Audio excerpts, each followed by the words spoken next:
Hey fam, I want you to like, share, and subscribe to our YouTube channel, youtube.com/Roland S. Martin. And don't forget to turn on your notifications. Now, you know we often talk about historically black colleges and universities and how critically important they are. The UNCF now has created a scorecard to be able to, so you can see how senators, your senators, and members of Congress are supporting HBCUs. Joining us right now to talk about this scorecard is Michael Lomax. He's the president of the United Negro College Fund. Dr. Lomax, glad to have you here. It's great to be with you, Roland. So let's talk scorecard. So let's talk scorecard. Hey, I just want to say one thing. Yes. You said all those wonderful things about Wiley College, and you didn't say Melvin B. Tolson and the home of the great debaters. Well, put that on Chelsea. Chelsea, you the one. Didn't you put together the HBCU thing? Yes. Okay, blame Chelsea for that. She screwed it up. Just remember Melvin B. Tolson, who brought debating to Wiley College. Yep. And then that's the home of the great debaters. Another reason for it to be the school of the day. Oh, I got you. I got you. Chelsea, you screwed up. Damn it. All right. So you lucky I ain't say put the camera on you. All right, then. So the scorecard. Why did y'all want to do this? You know, in politics and in life, everybody says they're your friend. Everybody says they believe in you and they support you. But, you know, there are those who actually stand with you in times of need and assist you in real, palpable ways. And we believe that, first of all, we've had such a great 2 years in Washington because of the active, incredible support that we've gotten from a number of members of Congress. And we just felt like it was time for UNCF to do something that nobody else has done, and that is actually to make a list of the people who have made a difference for HBCUs, who's helped us get over $100 million out not just make a difference, but also to show those who have not. And so the purpose of scorecards is to be able to say, okay, on the initiatives that you care about, where do members rank? Yes. So who gets top grades? Well, let me just say, the top group, composed of now 55 individuals, is the Congressional Black Caucus. All right. And without the Congressional Black Caucus, HBCUs would not have the level of support that they have enjoyed historically and that we've had. Now, this is a scorecard right here? This is this one? No, this is what we were going to base the scorecard on. This is the things we were seeking in the last Congress. So this is the honor roll. Yes, that is the honor roll. So did you put grades, or what did you do? No, now you know we introduced this initially by creating an honor roll. These are the individuals. Give me my honor roll back. Well, who the folks who failed? I need the folks who failed. No. I'm the guest here. No, you got a scorecard. No. I mean, look. If somebody in your class ain't doing right, they get an F. Now, I don't. Can we begin by accentuating the positive? Right. That's the A's. That's the A's. And let me tell you. Let me just tell you the basis upon which. And let me just tell you. You are not. I am the teacher. You are the student. No. No. Remember, you might be the teacher. I'm the principal. All right. All right. All right. Get out of here. All right. So, but. You know, these are the people, and you know the difference. These are the people who, when you said we need a letter circulated, you signed your name on that letter supporting a piece of legislation. These are the individuals who made speeches on the floor or before committees. These are the people who joined the bipartisan HBCU caucus and worked with Alma Adams to make sure that we got matters through. And these are the people who truly served as the champions to help us get an increase in funding for HBCUs, to increase services to low-income students who worked in behalf of those pieces of legislation, and importantly, people who worked in behalf of the first criminal justice legislation that we've seen come through the Congress. So your scorecard is not like the NAACP scorecard, where they actually do grades for each member based upon the legislation? Well, we felt that it was important, first of all, to begin to introduce the notion that we are, in fact, going to give information and give recognition to people who have achieved in behalf of HBCUs. And we also felt that in the initial report that we would give, we wanted to do this qualitatively. We wanted to be able to say, these are the kinds of things that people did, and this is what we held them accountable for. In future years, as we get clarity and precision around how we will award numerical numbers, then we may introduce the numerical as well. But I also just want to say on this, passing legislation, getting appropriations, is a complicated process. It involves a lot of steps. And, you know, we have people who are on this list who managed to get something through a committee, but may not have voted for the full legislation on the floor. They got it where it needed to be, but because there was something wrong in the legislation on principle, they couldn't vote for all the other things, the poison pills that were in it.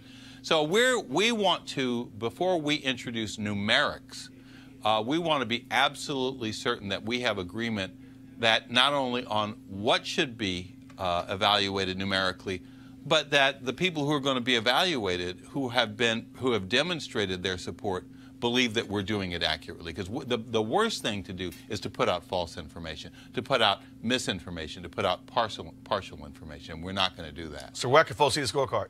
Where can folks see the scorecard? They can go to the UNCF. They can go to UNCF.org.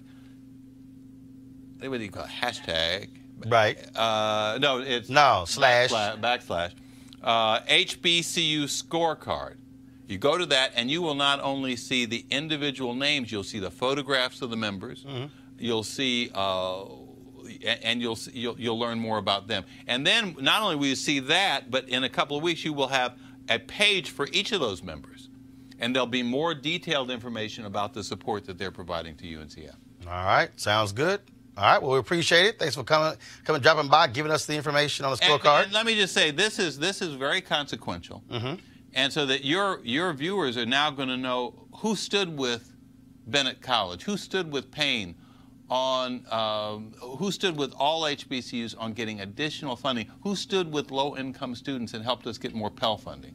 And tomorrow... So on that list, who stood, but who didn't stand? Well, you know, brother, if you're not on the list, you must not have been... No, I want to be sure, because again, though, there are people who are single-issue candidates. And so being able to judge candidates based upon this issue or others, I think is critically important. Well, you know, we are providing the information. We're getting there. We're going to probably get more detailed as we go forward. But, you know, you don't... Those details I want to see. Well, yeah, all right. No, because here's the piece. In Randall Robinson's book, The Debt, he talked, Maynard Jackson had, which who you knew very well. And I knew Randall Robinson very well. And first of all, Randall's still here, so we can't talk past tense. Well, I knew him. And Maynard Jackson had this idea of a card. Yeah. And that would be two-sided, that would be distributed to Black America and say, here are the various issues. And so whenever we would encounter a politician, it would be, okay, where do you stand on this? Yeah. I think it is important for us, whether they are Democrat or Republican, whether they are white, Black, Asian, Latino, does not matter, for folks to realize that, wait a minute, that's my member of Congress, that's my senator, to be able to say, hey, where do you stand on these issues? And being able to have that. So, for instance, I'm born and raised in Texas. I still vote there. I want to know exactly where Senator Ted Cruz and where Senator John Cornyn stand. So when I roll up on them, my deal would be like, yo, what the hell?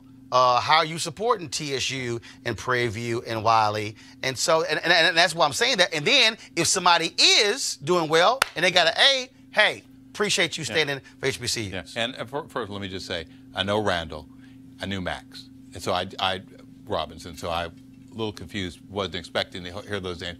You know, I worked for and with Maynard, and learned a great deal from him. Maynard was a powerful elected official, and you know he was unequivocal in his approach.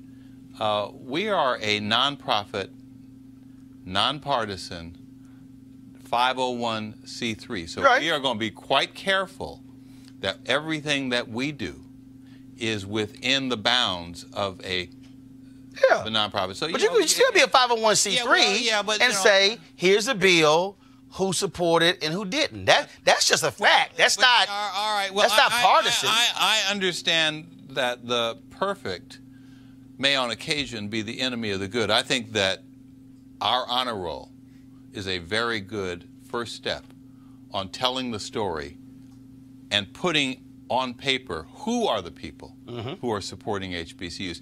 And it's going to be, I hope, a clarion call to all members of Congress that they have an opportunity to be on the HBCU honor roll next year. And those who not on that list need to be jacked up. See, he wants an NRA type list. Yeah. He wants to see the F. But, yeah, well, No. I want to, no. I go back to in early 2000s when I covered, when the NAACP did their scorecards. Yeah. When they go to their convention, they would announce their scorecards for the automotive industry, for the hotel industry. And I remember that there were people in the hotel industry who said, yo, we had a C last year. We want to be in the A's and B's. But just remember, we're talking now not about industries. We're talking about elected officials. Yes, the folks who we vote and for. I also recall that there were occasions, there was one occasion when there were challenges to, and people raising issues about whether the NAACP had gone outside of its nonprofit status. We're not going to put ours at risk. Well, they didn't. They didn't, but they took a lot of grief. You know. Yeah, but you know, sometimes you got to call some folk out in order to get their attention. We're going to let you be our media leader. That's why I want the grades. And I'm going to be our nonprofit fundraising. I want to know. You can do all the fundraising you want to. All the friends he can make. I'm trying to get you more money. All right. So I want to know who got F's, who got D's, and who got C's, so we can call them out to move them to the A's and B's. Well, I move them, my brother. But I got to know who got F's first. And so I need to see on that scorecard who got an F. So this is the first one. That's nice. Honor roll. Yeah. That's great. But just like when you go to school, they put the honor roll people on the wall. They say all this sort of stuff. But in the classroom, they're like, your ass got an F. And so you ain't trying to be in the F category because you don't want to get left behind. And so now you look at your classmates in the 5th grade and you back in the 4th grade. Yeah, I know. Well, you know, I will say this. I've just never, I have known Roland Martin for these many years, and I have never met his goals entirely, but I'm working toward it. That's right. Just like Maya Angelou said, she says, I would never call myself a Christian because I'm constantly aspiring to get to that point. And so my point is, if they ain't supporting HBCUs, we got to call them out. Just like I'm calling North Carolina out, and I'm talking to you, Tillis and Barr as well, how they split North Carolina A&T into 3 congressional districts. How are you going to split the largest HBCU on campus into 3 districts because they scared that voting power of those students in North Carolina A&T? So I'm just saying. That's just a fact. You're just saying. Just a fact. Just a fact. All right, Doc. All right, brother. I want to see them F's and them D's. All right. We appreciate it, y'all. Check out the UNCF scorecard. And don't forget to support your favorite UNCF school and HBCU, because some of them are also public as well. And also PBIs like Chicago State. So it's all about getting our kids educated. Amen to that. All right. Thanks a bunch, Doc. Thank you. All right, folks. Back to our Roland Martin Unfiltered video in just one moment. All right, folks. Calling all HBCU alumni, students, and leaders. Enter the Ford Motor Company HBCU Mobility Challenge and win $25,000 for your school. Building on their long-term support of HBCUs, Ford is looking to improve mobility in HBCU communities through innovative solutions. The winning program will receive a grant up to $25,000 to implement their proposal. Now, the deadline to apply is March 31st, 2019. That means y'all got 24 days to apply. Go to FGB.Life, FGB.Life for more information and to apply. Remember, Ford goes further in our community, and we certainly thank Ford Cares for being a partner here with us at Roland Martin Unfiltered. Now back to your Roland Martin Unfiltered video.